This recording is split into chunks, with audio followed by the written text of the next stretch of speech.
चलिए शुरुआत करते हैं। हम कल बात कर रहे थे गंगा के मैदान की, राइट? और आज जो बात करने वाले हैं दक्षिण भारत की।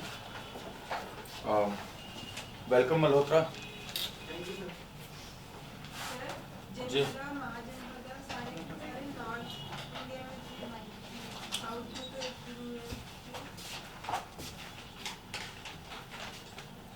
साउथ में महाराष्ट्र के क्षेत्र में मिलेगा आपको, और नॉर्थ में नॉर्थ वेस्ट में अशमक तक मिलेगा, जो कि पाकिस्तान और अफगानिस्तान के बॉर्डर पे है। As far as mahajanapadas are concerned, ये जो यूनिट है ये नॉर्थ इंडिया में ही इस्तेमाल की जाती है। दक्षिण भारत की क्या यूनिट है अभी बात करेंगे उस पर, ठीक है ना? और दक्षिण भारत में किस तरीके से डेवलपमेंट हुआ सर। तो हाँ, जो भारत जन वाला युद्ध बताया था 10 राजा वाला युद्ध, तो उन्होंने वो किसी के साथ 10 राजाओं के साथ मिलकर गया था, 10 राजाओं से मिलकर आया था उन्होंने। 10 राजाओं का एक संघ बना करके तब युद्ध किया गया, किससे? दूसरे कबीलों से, ताकि उनको एक किया जा सके।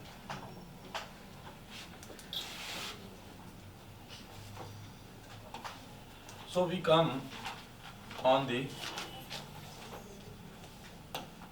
next section, 7th. In 7th point to our understanding, हम किस चीज को समझने वाले हैं, वो दक्षिण भारत में कैसे डेवलपमेंट हुआ, और फिर हम वापस आएंगे उत्तर भारत में। दक्षिण भारत का डेवलपमेंट है, आप लोगों ने पढ़ा है नवपाषाण काल।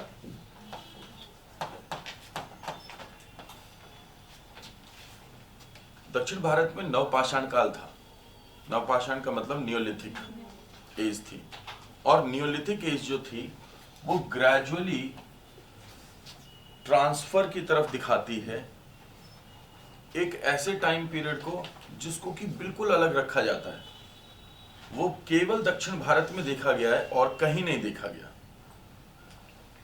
वो ना ही तो ताम्रपाषाण है, ना ही कांस्य युग है यानी ब्रॉन्ज एज है, ना ही वो हड़प्पा से मिलता जुलता है, ना ही वो वैदिक कल्चर से मिलता जुलता है। तो वो एक अलग प्रकार की संस्कृति थी। संस्कृति यानी the way people use to live, और वो उनके जीवन के केवल एक पक्ष को दिखाता है। अब ये है क्या? इसको कहा जाता है महापाषाण। क्या कहा जाता है? महापाषाण। महापाषाण। It's great stone age. अब ये ग्रेट स्टोन एज क्या है, या फिर मेगा स्टोन क्या थे, या इसे कुछ भाषाओं में कहा जाता है मेगालिथ। क्या कहा जाता है? मेगालिथ। What is megalith? अब हाँ, ये जो था it was a burial pattern. Burial pattern क्या होता है? What is burial pattern? ये एक महत्वपूर्ण, आज आपको मैं कुछ ऐसा पढ़ाने जा रहा हूं जो कि आपकी इतिहास का हिस्सा कम है और दूसरी चीजों का ज्यादा है, इसको समझने के लिए। इसे कहते हैं आर्कटाइप।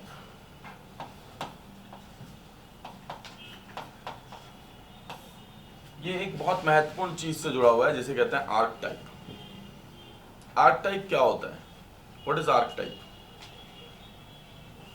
एक ऐसा आर्केइक यानी पुराना एक समझ का एक तरीका जो हमारे पूर्वजों से लेकर के आज तक हमें जोड़ता है, हर किसी के पैटर्न में रहा है। This is archaic pattern of thinking. Archaic मतलब पुराना, क्लासिकल। इससे वर्ड आता है आर्कटाइप। हालांकि आप लोगों को कम जरूरत पड़ेगी, बट इसका इस्तेमाल दो जगहों पे बहुत ज्यादा किया जाता है, एक तो फिलॉसफी में और दूसरा साइकोलॉजी में। जिन्होंने इसका इस्तेमाल किया है उनका नाम है Jung, Carl Gustav Jung, right? अब कार्ल गुस्ताव युंग ने इसका किस कॉन्टेक्स्ट में इस्तेमाल किया है उसको आप छोड़ दीजिए, क्योंकि आपको साइकोलॉजी नहीं पढ़नी है। तो आपको क्या पढ़ना है? आपको हिस्ट्री पढ़नी है।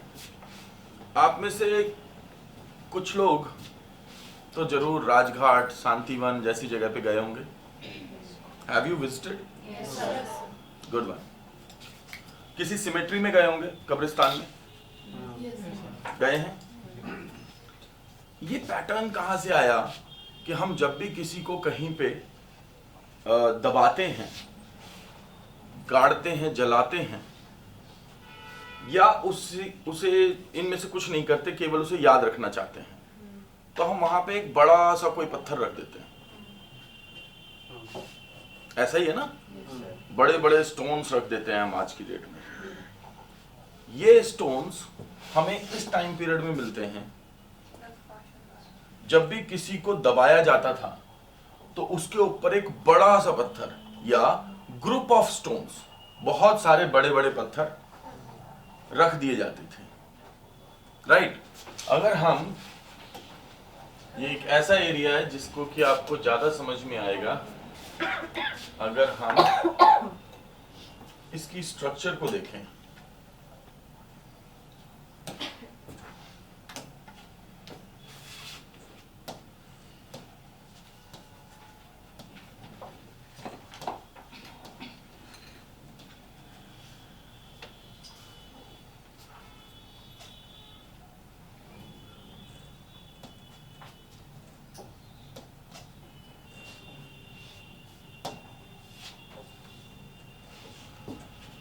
आप ये देख रहे हैं, हम यहां से देखते हैं इसे।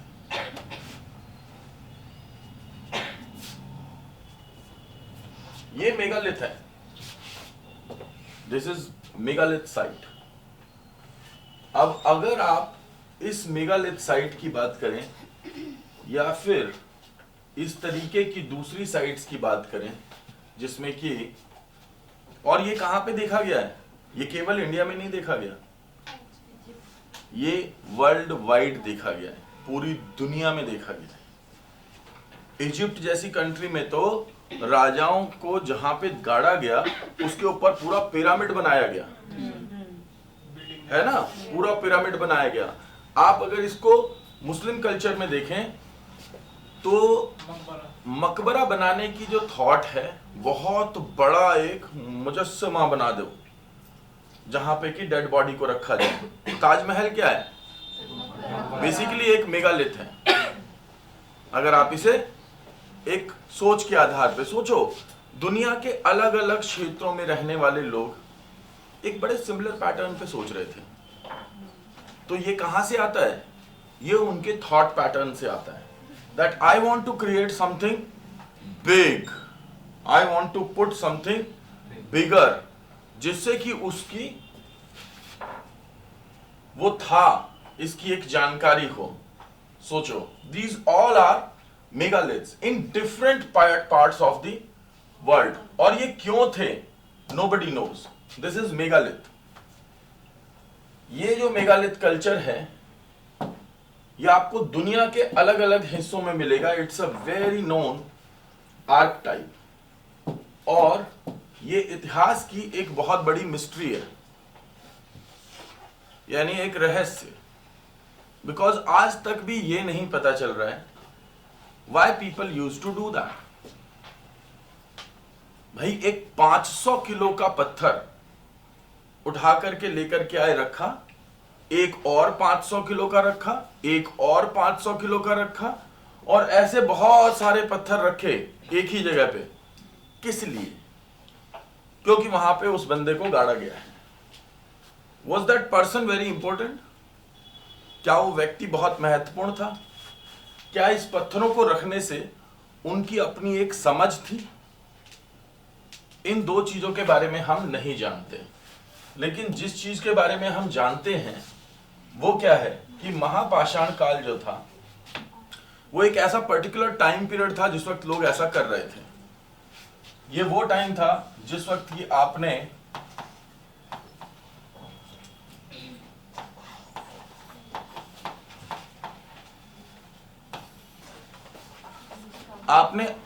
लोहे की खोज की थी। यानी कि जिस वक्त उत्तर भारत में लोहे का प्रयोग चालू हुआ होगा, उसी वक्त दक्षिण भारत में मेगालिथ पीरियड चल रहा था।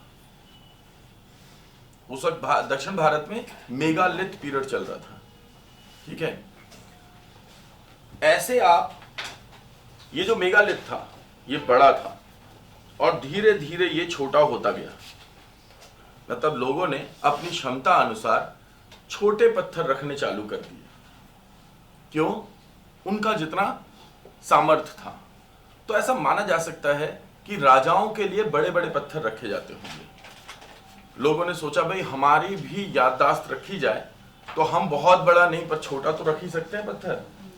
और आज जो आप बरियल करते हैं दुनिया भर में, वहां पे जो स्टोन ले जा करके रखते हैं, एक याददाश्त बनाते हैं। क्रिश्चियनिटी में क्या क्रॉस रखा जाता है, ये सब क्या है? ये उसी चीज को डिनोट करता है, राइट? अगर हम क्रिश्चियनिटी की बात करें तो उन्होंने इसको कुछ इस रूप में फॉलो किया कि जिस जगह पे किसी एक व्यक्ति को मरने के बाद लिटाया गया है, उस जगह को दोबारा से इस्तेमाल नहीं किया जा सकता किसी और रूप में। हमारे केस में क्या होता है? ऐसा नहीं है। हिंदुओं के केस में ऐसा नहीं है, मुस्लिम्स के केस में ऐसा नहीं है। यानी जहां पे आपने किसी को गाड़ा है, उस जगह को आप इस्तेमाल दोबारा से किसी और दूसरे रूप में कर सकते हैं। 1000 बीसी,